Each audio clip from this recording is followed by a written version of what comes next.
And that means that I didn't go anywhere without him. I didn't purchase anything without him. I was surrounded by his family that spoke another language. And so there was often a communication issue. Hmm. But on top of that, I was being molded into someone that I wasn't inherently. I consider myself to be a very goal-oriented person, very independent to the point of fault. But in that case, I became very codependent in that everything about me was heavily reliant on him.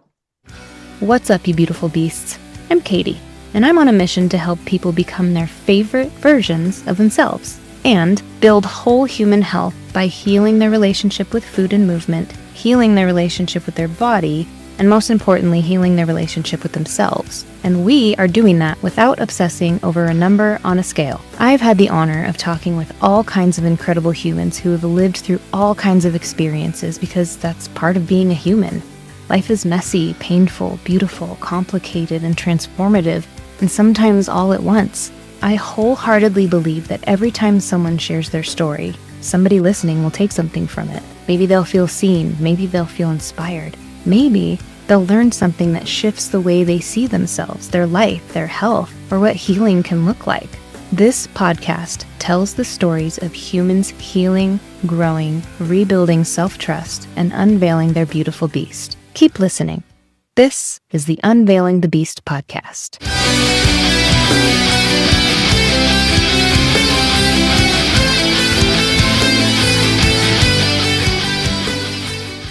Well, welcome to the Unveiling the Beast podcast. Can you tell me and the listeners a little bit about who you are and why you think you are who you are? Absolutely. Hi, Katie. Hi. Um, well, as you have learned from me sharing the information, my name is Ishara Lee. I'm a clinical mental health counselor, as well as the intake coordinator for the private practice I work for. And let's just say being a therapist has been a journey. And when I say that, I mean you get the opportunity to meet with so many different types of people from different walks of life. They have different Mm-hmm. perspectives about how life goes, and that inspires me to try to adapt the way that I live based off of how I see other people interacting with the world around them. I love that. So, seeing different people in different walks of life, has that kind of, I want to say, opened you up to, so I call it, as a coach, I call it programming. Like, Mm, you are not you because you came out that way, you're you because of how you've been programmed in the world growing up. Parents, friends, everything has been just this. I don't know how to explain it. So all that said, has that kind of opened you up a little more to why people are how they are? oh, absolutely. So, a saying that my grandmom has is, "We are a collection of our yesterdays." Mm, And to me, I that love that. means I look at her sometimes and I'm like, where did you get that from, Grandma? Was that just off the dome? And she's like, I'm full of them. I'm like, okay, Grandma. But but I I like love to that you said dome. I say dome piece. I'm like, Grandma. Uh-huh. Yeah. To answer your question, yes. I like to think of kind of the blank slate theory. That when we're Hmm. all born into this world, we don't have any real frame of reference for who we are and why we do what we do. We are just ourselves to the best way you can explain that. So as we start to interact with different people through our lives, we absorb parts of them and it becomes incorporated into who we are. So, for example, one of my friends has a saying where she'll look at somebody and go, must be nice. And I catch Mm, myself doing that all the time. And it's not something that I do, which is why I know that that's not me talking, that's my friend talking. right. So I'll check in with people from time to time and say, oh, that's so and so's perspective. And they're like, what are you talking about? People tend to think that I have like multiple things going on. I'm like, no, no, I'm just a collection of my yesterdays. Mm, yeah. One of the things that I like to do with my clients when they have like a limiting belief or whatever is I'll say, now, when you hear that in your head, is that your voice or whose voice is that? Is it somebody else's voice? And most of the time it's like, oh, that's my mom or oh, that's my Uncle Fred or whatever. So, It's so funny how we do that, where hmm many times who we believe we are normally is a combination of who people have told us we are. So very seldom do we realize that we get to choose in many cases, and I think that's the best part about agency, is when faced with a choice, you get to make the choice for you because you're the one who has to live with the consequences of that choice and move forward with your life, knowing that that is now a part of your story. mm, But that 100%. that makes it hard when some things aren't our choice, but it's still a part of our story anyway. So it becomes very interesting when we think of how much we pick up from the people around us and the things that we've experienced. Mm. What would be your best um advice? Well, I guess it's obviously different for everybody, but what would you say to somebody who's trying to find themselves and be their authentic self? Like this is unveiling the beast. The beast is your authentic self. Like take off those layers and unveil your beast. If someone's trying to find their authentic self, most times I'll ask them, what did you like as a child? Like without other people's influence and telling you what's right and wrong and what is appropriate for who they believe you are versus who you want to be.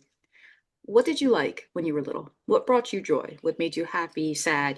The full spectrum of your human emotional range. Can Mm-hmm. you identify with those parts of you from then and how that's translated to you in whatever stage of life you're currently in?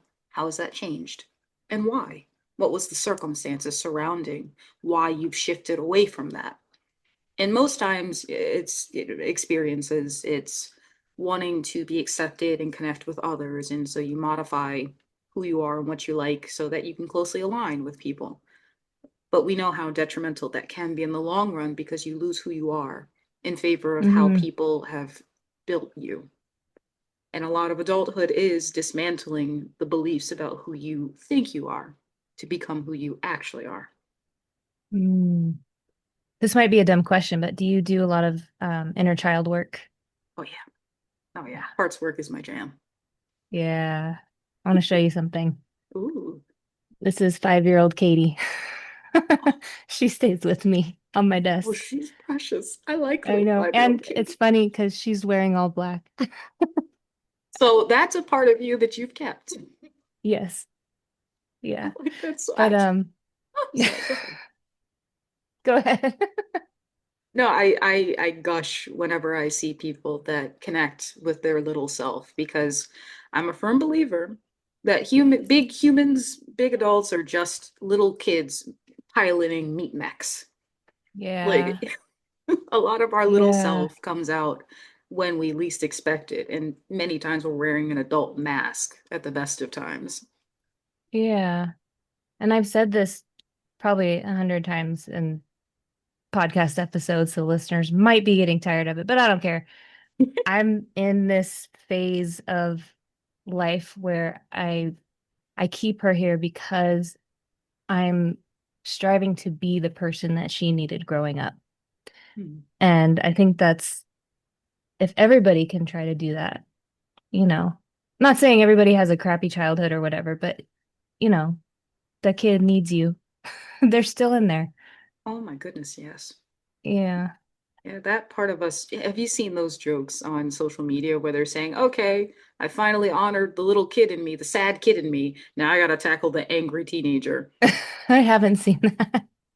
That's like my favorite trend right now is that we're all kind of identifying in a way that there are different parts of us that exist inside that we either haven't addressed, don't address, or don't even acknowledge that they're there. Hmm. But they find a way to show us and remind us that they're there. So it's better to just say, hey, Yeah. angry teen, well, what's up? You want some Let's peanut butter? talk. Let's talk. You I want- got peanut butter in the back. We'll get some spoons and what do you need? I love that. So I'm gonna do like a hard right, and I think it's funny that I pointed to the left when I said right. That We looks can like go the right to left or me. right. Um, um, this is a podcast of stories, and I like the deep stories, the stories of unveiling the beast, the stories of triumph, the stories of, you know, mastering, getting to know yourself, whatever it is.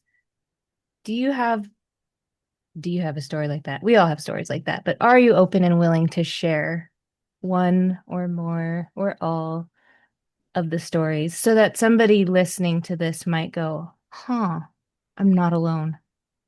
What do I do next? Absolutely. Yeah. Hmm. Once upon a time, little Ishara was a sheltered child. And by sheltered, her life consisted of going to school, maybe an after school program, and going home. That was the extent of socialization for little Ishara. And so, also, little Ishara was an only child for about a good chunk of her life. I'll say 6 years of her life before a little sister became part of it.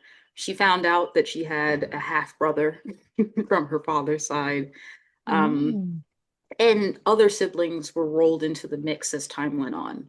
And so the role of oldest daughter was bestowed. It wasn't a role that she chose, but it was a role that was given, and she rose to the occasion as a result. But with that came a desire to explore, to not fit within a box and not be just the one that everyone looked to for good. And that was when college came. Year one of college was one heck of a ride because it was the first time in my life that I didn't have supervision, that I had more agency with how I used my time and where I put my energies, but also getting a chance to talk to so many different people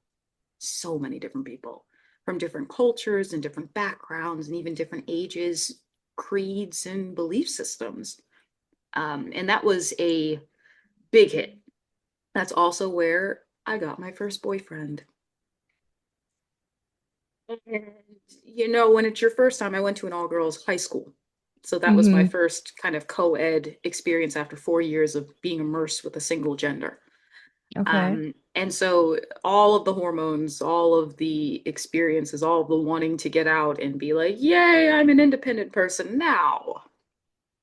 But what she didn't realize was because of her naivety and her desire to escape the confinements of family, that she would run into another trap, being manipulated by that boyfriend and controlled essentially.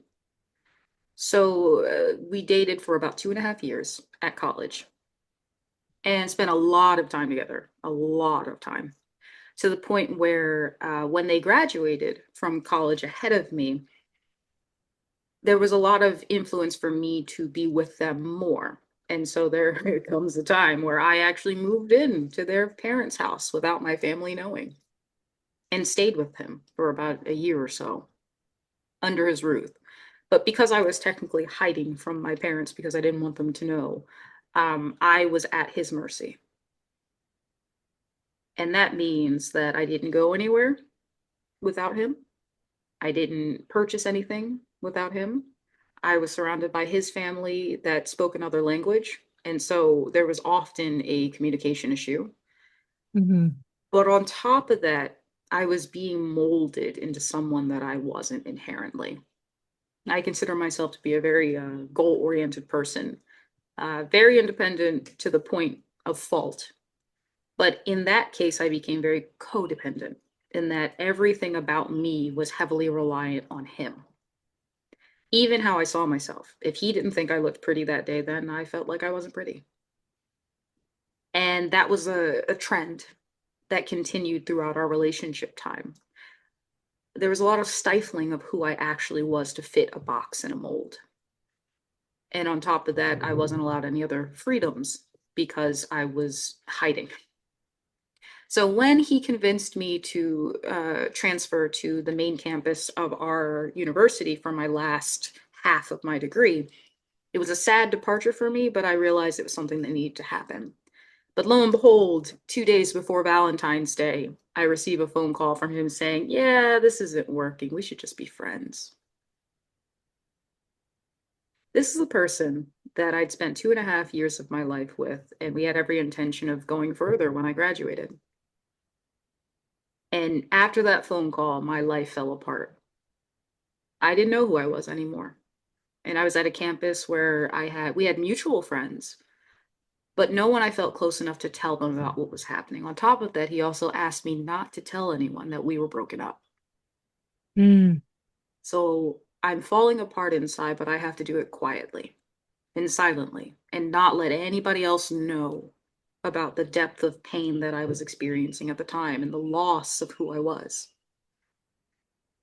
And to overcome that, I was invited to be a part of a Indian dance team called the dance style is called Bhangra, and it's a dance of celebration and expression. I've had crippling fear of dancing as well because I mm, was always told I couldn't dance, at least in the traditional way. So stepping out of my comfort zone and joining that was a liberating experience. Joining the judo club was also huge because I needed to feel powerful again. I needed to feel strong. I needed to feel capable, like I could take care of myself. I could defend myself again. And I earned that through hard work and a lot of strength training. And yes. last but not least, the last two things I promise. Um, I cosplayed for the first time as my favorite character ever. If you're familiar with The Legend of Korra and the Avatar: The Last Airbender series, I love Korra. Korra was a representation of who I believed I was for a very long time. And watching the series, it had 4 seasons. I got to season 3 and I had to stop because her story paralleled too closely to what I was experiencing in real time. So it took me years to watch the 4th season because I couldn't stomach what was happening to her, but what was also happening to me. So instead, I decided to cosplay as her because maybe if I could emulate her strength or emulate her spirit and her power, I could step back into mine. And I did. I made new friends. I joined a lot of clubs. I've made some lifelong friends that I'm still friends with today. And I know who I am now. And you have a really cool YouTube channel. Yeah. I checked it out this morning. I was like, whoa, this is cool. So glad I you like it. subscribed. Okay, good. That's why I wanted to come here today, honestly. Not the podcast Hmm, part, but the right. sharing stories. When I saw Yeah. that you have a love for stories as well, I felt that that resonated very strongly to what our host Nikki and I were trying to do with Melanin Muses is helping people to realize that their stories matter. Hmm. And if you share your stories with others, you'd be surprised how many people can relate to you and can share their stories of triumph and sadness and their journey to become who they are. Yeah. I love that. And especially these days, I think vulnerability is a superpower because people just aren't willing, or I don't want to say not willing, but they're not ready or they don't think they're ready. Um, so I appreciate you sharing that. Um, and I do think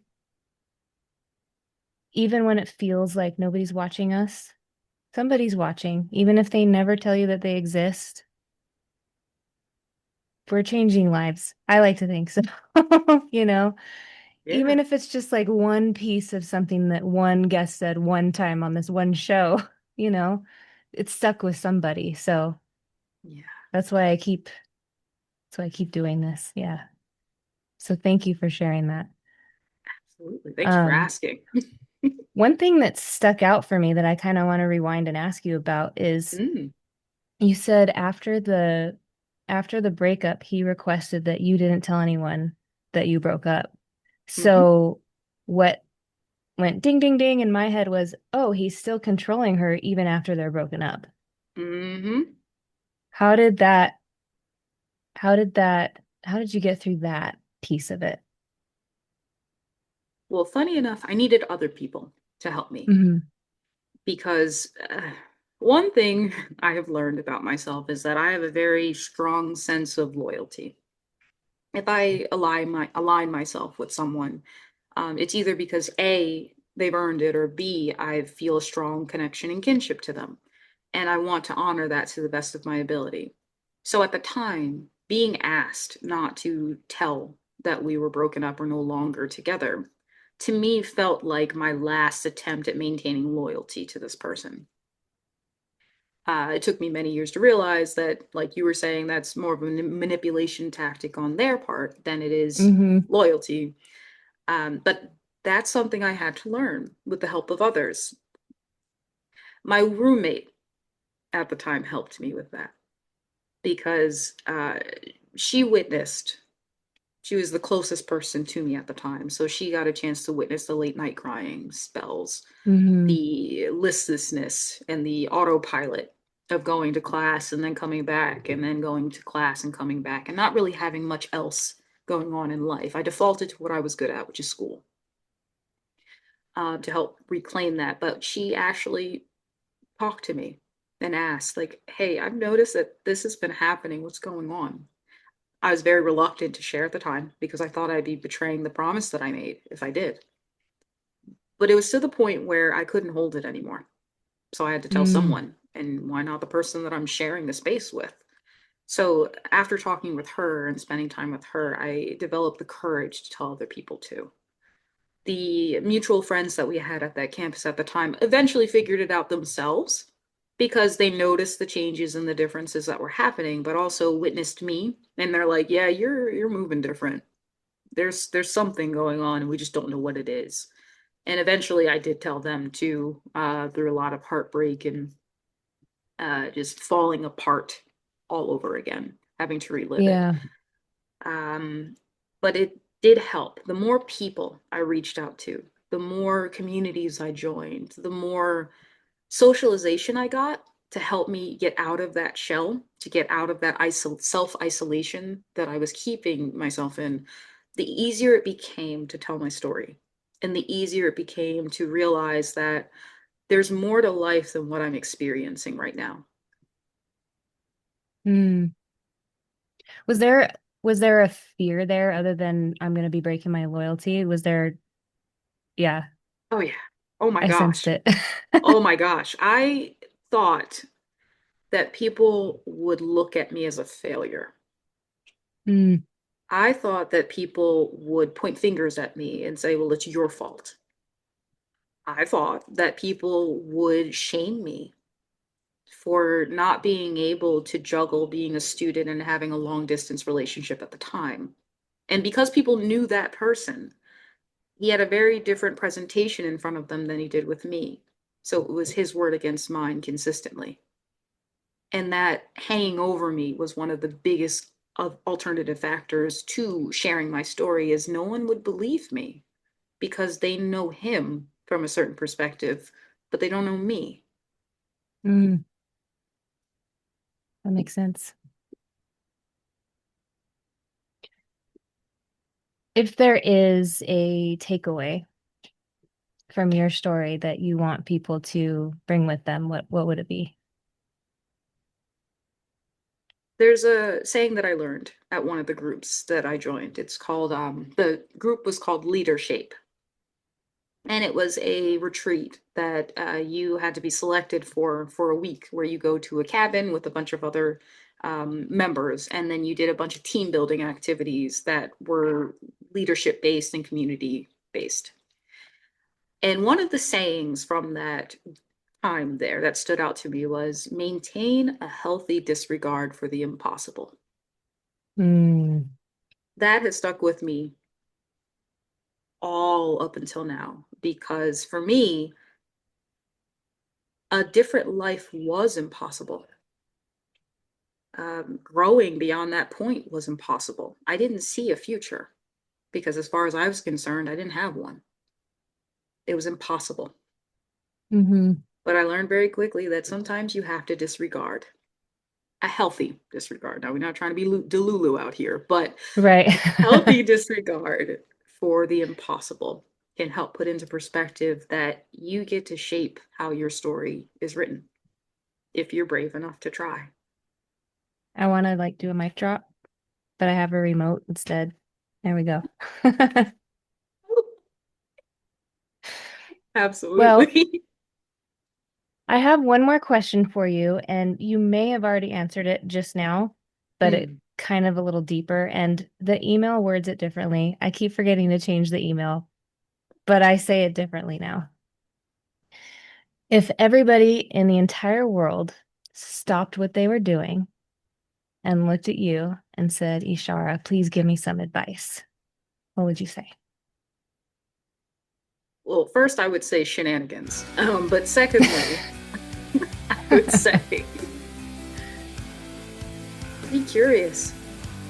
Continue to be curious and inject whimsy into your life. If we can't laugh at ourselves, especially when we're going through hard times, when can we laugh? And what gives us a purpose when there's nothing to laugh at anymore? Beautiful beasts, Ishara, signing off. Until next time.